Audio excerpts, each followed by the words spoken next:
Hello everyone, welcome back to our YouTube channel English honours hub. आज की video में हम कम्युनिकेशन एंड मैनेजमेंट या कॉमर्स एंड मैनेजमेंट करने जा रहे हैं। ये BA honours economics, BA honours English और ये बीए ऑनर्स पॉलिटिकल साइंस में है। आज हम यूनिट 4 लेसन 1 करने जा रहे हैं और इस लेसन का नाम है ग्रुप डिस्कशन एंड इंटरव्यूज़। आओ चलो स्टार्ट करते हैं अपना लेसन 1 यूनिट 4 का। इसमें हम पहले लिखेंगे ग्रुप डिस्कशन क्या होता है। जैसे हम कोई ग्रुप में बैठते हैं तो हम डिस्कस करते हैं। तो बिजनेस ऑर्गेनाइजेशन में जब बहुत ज़्यादा लोग वर्क करते हैं एक साथ, 2 या उससे ज़्यादा, एक गोल को अचीव करने के लिए मे बी कुछ डिस्कशन से उनको कोई गोल अचीव करना है, तो इसे हम ग्रुप डिस्कशन या ग्रुप कहते हैं। और हर एक ग्रुप के पास एक क्वालिटी होती है जो उसको एक ग्रुप बनाती है। मे बी उनके पास एक कॉमन गोल हो, या वो कोई पॉजिटिव चेंज लाना चाहते हैं, या कोई इम्प्रूव करना चाहते हैं सोसाइटी को, या कोई इन्फॉर्मेशन कलेक्ट करते हैं या डिस्कस करना चाहते हैं कोई इशू। तो ये हम कॉमन गोल होता है हर ग्रुप का, और अगर ये क्वालिटी होगी तो मतलब वो एक अच्छा ग्रुप है। और एक ग्रुप जो इफ़ेक्टिव होगा इसलिए होगा क्योंकि उसने नॉर्म्स और उसके रूल सारे एक्सेप्ट किए हैं और वो मेंटेन करेगा उसके रूल्स एंड रेगुलेशन। और ये 3 जो पीस हैं ये बहुत इम्पॉर्टेंट हैं एक ग्रुप डिस्कशन के लिए। जैसे कि पर्पस होना चाहिए हमारे ग्रुप डिस्कशन का। पर्पस के बिना हम क्या करेंगे? हम प्लानिंग करते हैं ग्रुप डिस्कशन में कि आगे हमें क्या करना है अपने फ्यूचर में। पर पार्टिसिपेशन ज़रूरी है। अगर कोई नहीं बोलेगा ग्रुप में तो कैसे हम डिस्कस कर सकते हैं? अपना पर्पस कैसे हम लाएंगे या प्लानिंग कैसे मेंटेन करेंगे? तो पार्टिसिपेशन सबसे नेसेसरी है।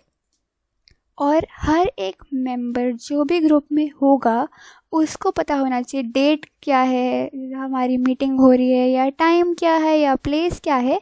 उस हर एक मेंबर को इन्फॉर्म होना चाहिए एजेंडा के बारे में। एजेंडा क्या होता है? एजेंडा होता है हमारा मेन पर्पस। पर्पस क्या है हमारे डिस्कशन का? पर्पस।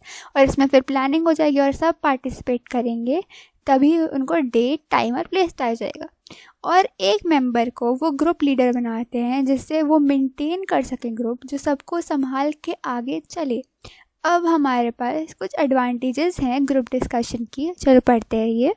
पहले ये बोल रहे हैं कि ग्रुप डिस्कशन से ओपिनियन और एक्सपीरियंस, जितने ज़्यादा लोग होंगे उतने ज़्यादा ओपिनियंस होंगे, उतने ज़्यादा लोग बताएंगे कि ये हो सकता है, उतने ज़्यादा हमारे पास आइडियाज़ आएंगे।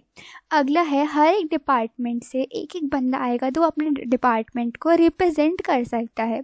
अगला है कि अगर हर एक डिपार्टमेंट से एक रिप्रेजेंटेटिव आएगा तो हमें ईजी हो जाएगा इम्प्लीमेंट करना डिसीजन। और बहुत बार ऐसे होता है कि कभी कभी सबके आइडियाज़ मैच नहीं करते, कभी कभी डिसीजन नहीं बन पाता। अगला पॉइंट है कि जैसे अगर एक इंडिविजुअल कोई किसी ने कुछ गलत कर दिया तो एक इंडिविजुअल पे नहीं आएगा कि तुमने ऐसे कैसे गलत कर दिया, पूरा ग्रुप अकाउंटेबल होगा उस चीज़ के। तो एक बंदे पे रिस्पॉन्सिबिलिटी फिक्स नहीं है, मतलब सब ठीक भी कर सकते हैं कुछ गलत हो गया तो। अगला है पार्टिसिपेट कैसे करते हैं ग्रुप डिस्कशन में। हम जैसे 3 पीस पढ़े ना ऊपर, और यहाँ पे बताते हैं एक ऑफिस ऑर्डर एक इंटरैक्टिव होता है। इसके अंदर ऑफिस ऑर्डर क्या करता है कि जैसे कोई बैड न्यूज़ हो, गुड न्यूज़ हो, तो वो बहुत पोलाइट, क्लियर और ऑब्जेक्टिव होनी चाहिए। अगर कोई गुड न्यूज़ है तो उसके लिए पूरा बैकग्राउंड डिटेल देनी चाहिए कि आपको क्या हुआ है। और ये कुछ क्वेश्चन जैसे हु, व्हाट, व्हेन, ये आंसर होने चाहिए हमारे ऑफिस ऑर्डर में।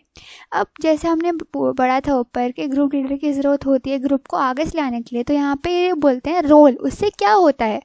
पहले वो प्लान कर लेगा सब कुछ, वो प्रिपेयर कर लेगा एजेंडा, फिर वो चलाएगा, कंट्रोल कर सकता है मीटिंग कि कौन बोलना चाहिए, कौन कब बोलना चाहिए। और जैसे कुछ ज़्यादा ही लोग बोल रहे हैं तो उनको बोलेंगे ठीक है तुम थोड़ा कम बोलो, या अगर कोई बहुत लोग शाये होते हैं तो उनको एक करेक्शन में बोलो, आप उनको ज़्यादा मौका देंगे, उनको ज़्यादा बोलने का मौका मिलेगा।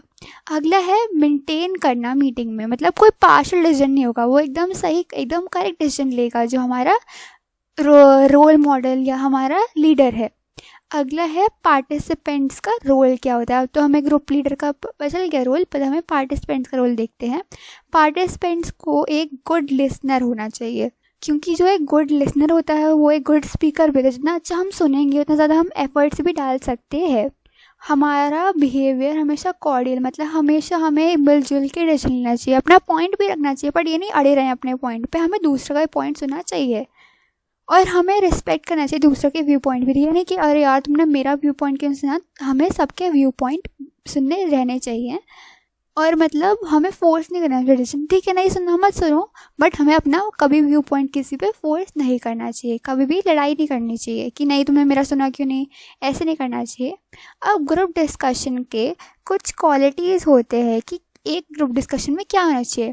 पहला टीम स्पिरिट मेंटेन करनी चाहिए, लीडरशिप होनी चाहिए, फ्लेक्सिबल होना चाहिए, जो भी कुछ भी बोले सब सुनना चाहिए, एजर्टिव होना चाहिए, इनिशिएटिव होना चाहिए, क्रिएटिव होना चाहिए, इंस्पायर करना चाहिए और अवेयर भी होना चाहिए, और लिसनिंग स्किल्स भी हमारे अच्छे होने चाहिए। ये कुछ क्वालिटीज़ थे ग्रुप डिस्कशन के। अगला है, अगर हमारे पास ग्रुप है तो कॉन्फ्लिक्ट तो होना ही है, जैसे हमारे डिफरेंट ओपिनियन होते हैं तो उसकी वजह से कॉन्फ्लिक्ट आई जाती है ग्रुप में। तो यहाँ पे ये टाइप्स बता रहे अलग अलग टाइप, जैसे इंटरपर्सनल, इंट्रापर्सनल, इंट्रा ग्रुप और इंटर ग्रुप। इनके हम पढ़ते हैं ये मतलब क्या है इनका। सबसे पहला है हमारा इंटरपर्सनल कॉन्फ्लिक्ट।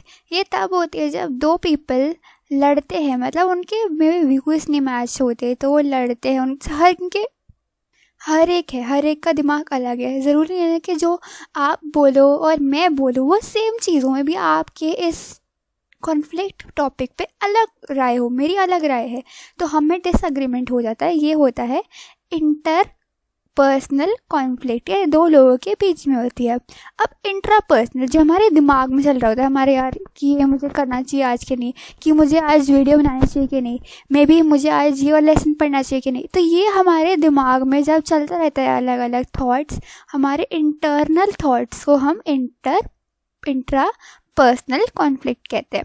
अब अगला है इंट्रा ग्रुप कॉन्फ्लिक्ट। ये होता है एक टीम के अंदर ही लोग लड़ लेते हैं, मे बी मिसअंडरस्टैंडिंग हो गई या किसी को कुछ गलत लग गया, तो उसे हम कहते हैं इंट्रा ग्रुप कॉन्फ्लिक्ट। अब इंटर ग्रुप, अलग अलग ग्रुप के बीच में, जैसे कि हमारी कंपनी है उसके अंदर एक फाइनेंस डिपार्टमेंट है, एक मार्केटिंग डिपार्टमेंट है, उन दोनों के बीच में अगर डिसएग्रीमेंट हो गया, अलग अलग डिपार्टमेंट के इसके अंदर हो रही है, तो इसके कहेंगे इंटर ग्रुप कॉन्फ्लिक्ट। अब कॉन्सिक्वेंस क्या होते हैं, अगर एक कॉन्फ्लिक्ट हो गया तो इसके से क्या होगा, कम्युनिकेशन पे बहुत असर पड़ता है। जैसे कि कॉन्फ्लिक्ट हो गई तो कोई कम्युनिकेट नहीं कर पाएंगे, मिसकम्युनिकेशन ज़्यादातर इसकी वजह से होती है। ज़्यादातर एक कॉन्फ्लिक्ट की वजह से लोग एक दूसरे से बात करना बंद करते हैं। अगला है इमोशनल इफेक्ट, किसी को बुरा लग गया या किसी को बहुत मिसट्रस्ट हो, अब वो बंदा सामने वाले पे ट्रस्ट नहीं कर पाएगा। अगला है हम रिजॉल्व कैसे कर सकते हैं अपनी ग्रुप कॉन्फ्लिक्ट। फर्स्ट है कॉम्प्रोमाइज़ करना, हमें दूसरे से अगर हमने कुछ बोला है, हमें दूसरी पार्टी को रिस्पेक्ट करना चाहिए, हमें उनकी भी सुननी चाहिए। ज़रूरी नहीं है कि हम भी बस बोलते रहेंगे, हमारा है, हमें दूसरे की भी सुननी चाहिए, हम दूसरे का भी चीज़ें एक्सेप्ट करने आनी चाहिए। अगला है कोलैबोरेटिंग, अब हम दूसरे के साथ वर्क करना ट्राई करना चाहिए। कोलैबोरेट ये सबसे मेन की कंपोनेंट है, हमें दूसरों से ट्राई करना चाहिए। ज़रूरी नहीं है कि यार मुझे इससे अब करना ही नहीं है काम, ट्राई करेंगे, कोलैबोरेट करेंगे तभी तो हो पाएगा। अब अगला है मीडिएशन, अगर हम इसके अंदर कोई बाहर से काउंसलर बुला सकते हैं जो दोनों ग्रुप की बात सुने, क्योंकि अब वो तो बायस नहीं है, वो बाहर से आ रहा है, तो उनकी बातें सुनेगा, फिर वो सेटल करेगा इशू। अब अगला है आर्बिट्रेशन, इसके अंदर बहुत फॉर्मल मेथड होता है ये। इसके अंदर जो आर्बिट्रेटर होता है, मतलब जो सॉल्व करने वाला है इशू, वो इवैल्यूएट करता है, प्रूफ्स देखते हैं इसके अंदर हम, और फिर वो इस प्रूफ के आधार पर जजमेंट देता है। इसके अंदर इन दोनों में फ़र्क है कि इसके अंदर प्रूफ वगैरह नहीं, ये बहुत इनफॉर्मली होता है। इसके अंदर कोई बाहर से काउंसलर आएगा, बट इसके अंदर बहुत फॉर्मली होता है, बिल्कुल एक जैसे जज, जैसे कोर्ट की तरह होता है। यहाँ पे नॉर्मली एक बंदा आएगा, वो दोनों की बात सुनेगा, पर वो वेल क्वालिफाइड वो भी होगा, ये भी होगा। ठीक है, आई होप आपको यहाँ तक समझ आ गया हो। आज हम इतना ही करेंगे पार्ट 1 में, और अगर आपको समझ आया तो लाइक, शेयर, कमेंट और सब्सक्राइब करते हुए ही जाना। Thanks for watching, bye bye.